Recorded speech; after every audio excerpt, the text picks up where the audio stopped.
Excellences, Mesdames et Messieurs,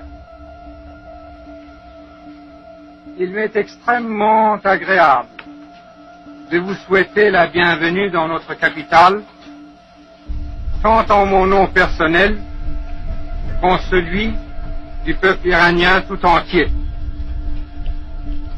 Mes compatriotes sont profondément conscients de l'importance historique de la réunion qui s'ouvre aujourd'hui sous les auspices de l'Organisation des Nations Unies.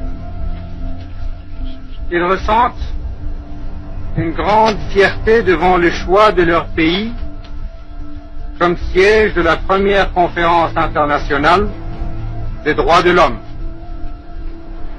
Et leur fierté est d'autant plus légitime que ce choix recouvre à leurs yeux une coïncidence remarquable.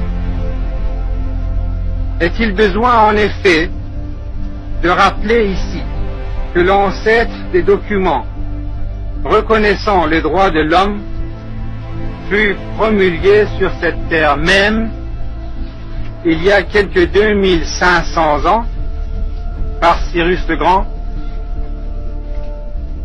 Ce qui ne pouvait appartenir autrefois qu'au domaine du rêve et de l'imagination a trouvé une place toute naturelle dans le nouveau code moral de notre univers adopté le 10 décembre 1948 par l'Assemblée générale.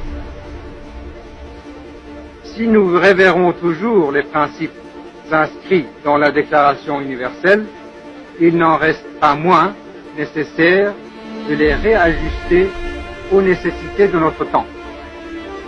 Les conditions de vie politique et matérielle de l'humanité ne cessent de se transformer depuis 2 décades, éclairant d'une lumière nouvelle la notion même de droits de l'homme.